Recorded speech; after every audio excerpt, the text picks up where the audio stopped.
Muy buenos días, quinto año de secundaria, y bienvenida a esta primera clase del curso de geografía.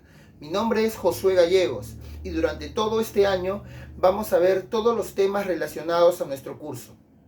Por ello, hoy corresponde hablar del primer tema y antes de todo, darles la bienvenida a un nuevo año escolar, a este nuevo año 2021 que debemos empezarlo con mucha fuerza y del que todavía no sabemos bien cómo seguirá en estos meses. Así que de una vez empecemos ya a ver esta primera clase. El tema de hoy es teoría geográfica. Hoy vamos a ver todo lo que necesitamos conocer sobre esta ciencia fascinante llamada geografía. Empecemos con una etimología, ¿te parece bien? La palabra geografía, como muchas de las disciplinas que vamos a estudiar, se origina en Grecia. Por ello es que podemos decir que nace en Grecia, ¿no? En el idioma griego, sí, proviene del idioma griego. Pero ¿qué significa? ¿Qué significa ello? Se dice que la palabra geo significa tierra y grafos o grafíe significa descripción. Por tanto, es lo que vamos a colocar, descripción de la tierra.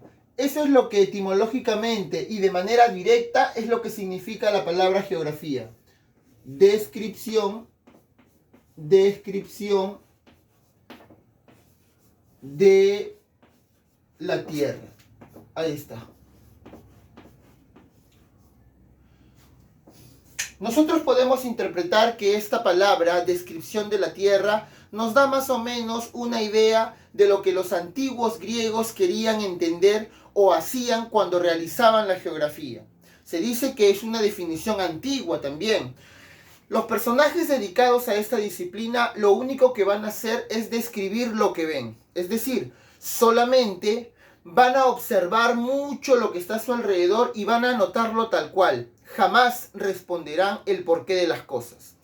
Posteriormente habrá una definición, digamos, moderna. Esa definición es la siguiente. Y repito, es una definición moderna, actual. Es la que quiero que recuerden. La geografía es una ciencia, es lo primero. Sí, es una ciencia en realidad. ¿Por qué decimos que es una ciencia? Porque se basa en algo real, se basa en algo científico, en algo que es verídico y está corroborado. Además, esta ciencia estudia las interrelaciones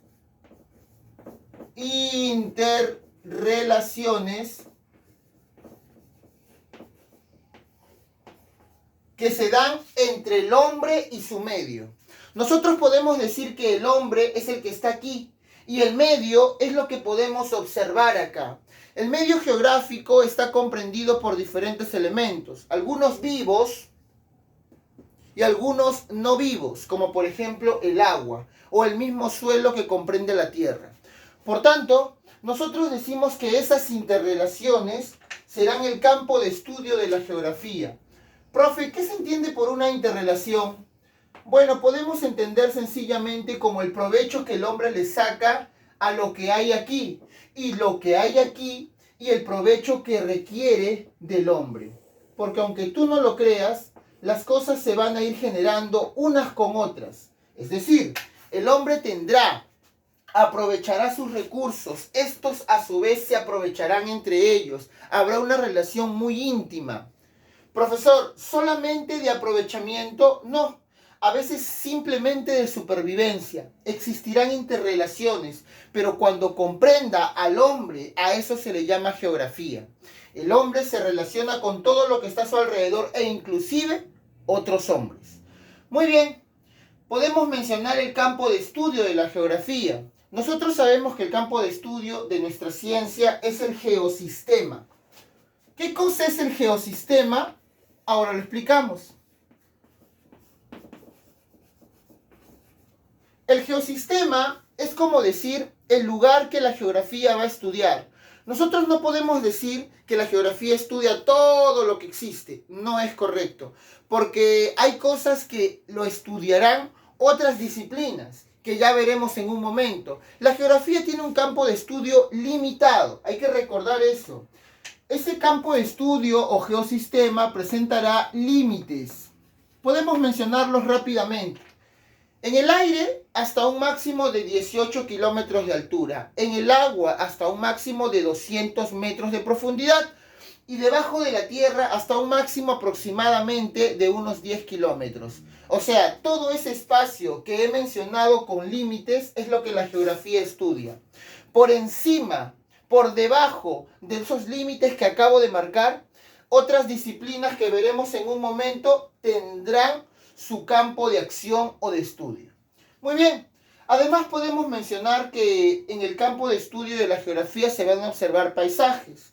Podemos decir que hay un paisaje cultural o un paisaje urbano, llamémoslo así, paisaje cultural o paisaje urbano, al paisaje que está influenciado por el hombre, ¿no? Y por tanto hay algo que es diferente, un paisaje natural. ¿Qué cosa es un paisaje natural? Se entiende que este es un paisaje que no está influenciado por el hombre y que por ende, escuche, tenemos aquí un lugar virgen que todavía no ha sido manipulado por el hombre. Entiéndase por ello una zona a donde el hombre no ha podido llegar y no ha realizado ninguna construcción. Está como siempre estuvo. Muy bien, dos diferentes paisajes. Muy bien, profesor, para ir terminando esta parte, ¿cuáles son las ciencias auxiliares de la geografía? ¿Cuáles son esas disciplinas que contribuyen con el estudio geográfico? Mira, la geografía se apoya de diferentes ciencias. Yo he colocado un listado de más de 10 ciencias auxiliares, donde podemos resaltar a la astronomía, que es el estudio de los astros. Las estrellas y los cuerpos gigantescos como las constelaciones serán estudiadas por la astronomía. Por otro lado, en nuestro planeta existen líneas imaginarias. Seguramente has oído hablar de la línea del Ecuador o la línea internacional de cambio de fecha. Esas líneas no existen, pero son estudiadas y se tienen que tener como referencia para un mejor estudio de la forma de nuestro planeta. Eso estudia la geodesia, aquellas medidas gigantescas, pertenecientes, como ya dije, a nuestro planeta. La geología es una ciencia interesante. Muchos dirán, profe, la geología, ¿y qué estudia? Vamos a colocar eso rapidísimo. La geología estudia el interior de la Tierra. Interior. Yo no puedo colocar todo, pero voy a tratar de hacerlo. Interior de la Tierra. Tú dirás, ¿y para qué quiero conocer el interior de la Tierra? Se debe conocer porque allí existen los recursos valiosos, ¿no? Los minerales más costosos están debajo de la tierra. Conocer cómo está organizada el interior de la tierra te puede ayudar a obtenerlos con mayor facilidad. Por tanto, la geología es una ciencia muy importante en la minería. Continúo. La edafología. Una de las actividades más importantes que realiza el hombre es la agricultura. ¿Y qué sería de la agricultura si es que no conocemos el suelo? Si no le sacamos provecho. La edafología es la ciencia que estudia el suelo, los suelos, ¿está bien? Por ello sabemos que hay suelos mucho más fértiles o productivos que otros. Continúo. La orografía. ¿Qué estudia la orografía? Seguramente tú has visto elevaciones por muchas partes del lugar donde vives, montañas, cordilleras. Todo eso lo estudia la orografía, es el estudio de las montañas. Por ella sabemos, por ejemplo, que la cordillera de los Andes, aunque te parezca impresionante, es una cordillera relativamente joven en comparación a otras que se encuentran en Europa o África, que tienen una antigüedad muy superior. La petrología es una de las ciencias más impresionantes. Seguramente es una de las que más les va a gustar a ustedes. El año pasado mostré algunas rocas, ¿no? Porque casualmente la petrología eso es lo que estudia. Este año también veremos una muestra rápida de rocas y también minerales, con todo cariño. Muy bien, la petrología es el estudio de las rocas. Profe, piedras, no se les llama así, se les llama rocas. El término científico es ese. Muy bien, continúo. La espeleología. Seguramente algunos aquí estarán un poco confundidos. ¿Qué estudia la espeleología? Bueno, esto es muy sencillo de recordar y normalmente a mis alumnos les digo que recuerden una película animada de un caballero sombrío que vive en una Cuevas, por supuesto. La espeleología es el estudio de las cuevas. Cuevas, cavernas. Esa es la espeleología. Muy bien, prácticamente estamos terminando. Y mira, la hidrografía. Seguramente más de un alumno dirá, profe, la hidrografía, ¿qué cosa estudia la hidrografía? Te lo digo rápidamente. La hidrografía es la ciencia que estudia la distribución de las aguas. Las aguas en el planeta existen, pero están distribuidas de diferentes formas. Vamos a colocarlo así. Distribución de las aguas. Sabemos que existen aguas en los océanos, en los ríos, en los lagos, y no son necesariamente las mismas. Un ejemplo es la talasología. Profe, ¿qué es la talasología? Específicamente el estudio de los mares. Mares, no olvides eso. Los mares que pueden ser de diferentes formas. El mar Mediterráneo es muy diferente al mar peruano, por ejemplo. El mar peruano tiene características muy sobresalientes y que lo diferencian del mar Mediterráneo. El mar peruano es un mar abierto, el mar Mediterráneo es un mar cerrado. Continúo. Ecología. La ecología es el estudio de la relación de las especies. Profe, ¿eso no era la geografía? No. La geografía estudia la relación del hombre y su medio. La ecología únicamente estudia la relación de las especies, o sea, entre ellas, cómo se relacionan en una especie de escenario llamado hábitat. Sigamos. La demografía, prácticamente estamos ya terminando, y esta ciencia estudia la población humana. Ojo, no podemos decir que la demografía estudia la población, porque la población puede ser muy variada. Estudia la población humana, quiero hacer ese recalco. Y por último, la geopolítica es la ciencia que estudia a los estados. Muy bien. ¿Estados, profesor, como estados de la materia? No. Estados como países, como territorios organizados. A eso me refiero. Muy bien, nosotros prácticamente estamos acabando un listado de ciencias auxiliares y debemos recordar que la geografía tiene una especie de división. ¿Recuerdas? Geografía astronómica, en el caso de la astronomía, geografía matemática, en el caso de la geodesia, geografía física, que son básicamente las que tienen amarillo porque las he resaltado, y son de las que normalmente se harán preguntas en los compendios o libros.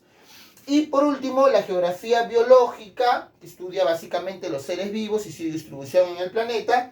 Y por último, la geografía humana, que estudia al hombre, principalmente. Muy bien, prácticamente tenemos una gran parte de la clase resuelta y yo quiero acabar diciéndote, padres de la geografía. Seguramente tú te estarás preguntando, ¿y quién es el padre de la geografía? En realidad podemos mencionar más de uno. Más de un padre o figura sobresaliente en esta disciplina. Vamos desde la antigüedad. Un padre antiguo. Yo colocaré el nombre de Hecateo de Mileto. Hecateo. Este griego se dice que viajó por todo el mundo, conocido en la antigüedad, es decir, parte de Europa, parte de Asia y parte de África. Y en todos sus viajes tratará de narrar sus experiencias contando lo que vio.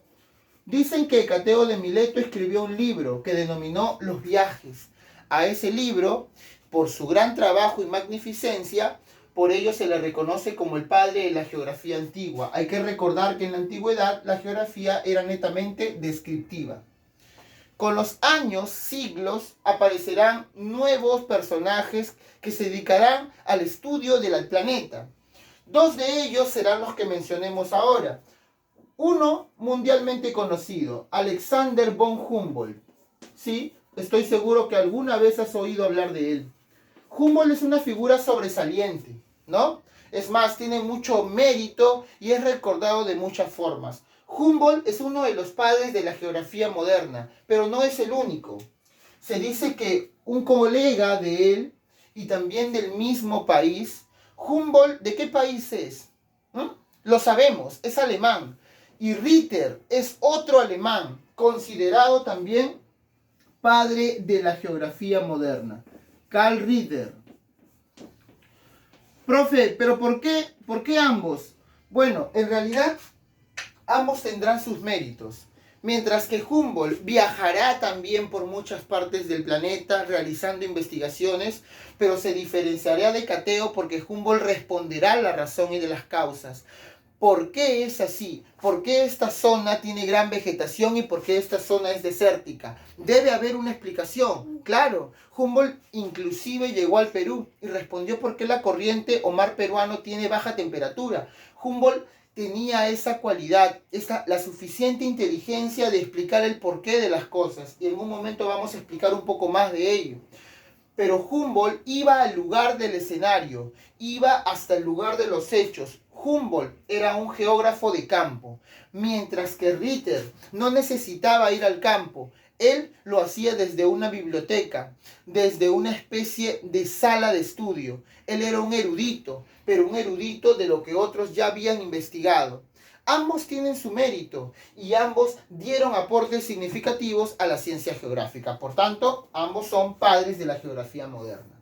Y ya para ir cerrando, tenemos las escuelas y los principios. Estos son netamente estudios geográficos.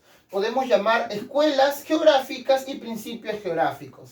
Sobre las escuelas, podemos decir que estas surgen en Europa y surgen también en contraposición. Es decir, estas escuelas tendrán una cierta rivalidad entre ambas. Existen dos escuelas, posibilista y determinista. ¿En qué consiste la escuela posibilista? Expliquémoslo brevemente. Para la escuela posibilista, lo más resaltante, lo que importa más, lo que destaca es el hombre, porque él es capaz de modificar el medio. Él puede hacer todos los cambios significativos y que le favorezcan. Mientras que la escuela determinista, contraria, decía que lo más importante era la naturaleza. En realidad, cada una tiene su mérito. Los deterministas decían, no. Lo más importante es la tierra. Si tú tienes más tierra, tienes más posibilidad de tener recursos. Tu desarrollo está asegurado. La tierra es mucho más importante que el hombre. Eso decían los deterministas. Bueno, hay que recordar que la escuela determinista también se le conocía como escuela alemana. Yo no puedo colocar todo, intentaré hacerlo. Mira, alemana fue fundada por Federico Ratzel. Eso no lo estoy colocando, pero sí lo estoy diciendo. La escuela determinista, escuela alemana, fue fundada por Ratzel y prioriza la naturaleza, el medio, claro. Mientras que la escuela posibilista es una escuela francesa, planteada por Vidal de la Bleiche. Ya hablaremos de él en un momentito. Esta escuela francesa se opone a la alemana y ellos plantean que lo más importante no es la naturaleza, sino el hombre, porque él puede modificar la naturaleza y hacerla que trabaje a su favor. Bueno, como sabrás, ambas escuelas rivalizaron y se dice que este es uno de los puntos de partida para que se desaten invasiones que solamente generan las guerras mundiales. Bien, vamos a los principios. Estos también de alguna forma surgen en Europa, pero lo más importante de destacar es que se aplican al escenario donde vive el hombre. Yo les pregunto, ¿el lugar donde vivimos está siempre como está? ¿O algunas veces suceden algunos casos que generan una gran repercusión? Es decir, hay momentos donde sucede algo que cambia todo, genera un impacto, ¿verdad? El escenario donde vive el hombre está propenso a alguna situación que lo perjudique. Normalmente digamos que lo perjudique. A esos se le llaman de dos formas. Se le puede decir hecho geográfico, hecho, ojo, hecho. ¿Y cuando decimos que es un hecho geográfico? Cuando es un suceso producido por el hombre. ¿Y cuando decimos que es un fenómeno geográfico? Cuando ese hecho o suceso es producido netamente por la naturaleza. Ejemplos. Ambos casos traen una repercusión para el hombre. Pero cuando hablamos de un hecho, un ejemplo, ¿qué te parece la contaminación? El hombre contamina mucho y eso genera un perjuicio, hay un impacto en la naturaleza, ¿verdad? O por ejemplo, una detonación nuclear, una bomba, también es algo hecho por el hombre. Por otro lado, tenemos fenómenos geográficos, que son sucesos causados netamente por la naturaleza, como un huaico. genera un impacto en el lugar donde vive el hombre. O por ejemplo, una tormenta, un huracán o una erupción volcánica. Vamos a ver diferencias allí. Los principios aplican a ello, se aplican a ello. Vamos a ver cuáles son los principales principios geográficos para ir cerrando este punto. El más importante de todos es el de localización. Este principio, en realidad, lo que más realiza es ubicar exactamente en dónde se produjo ese suceso. ¿Está bien?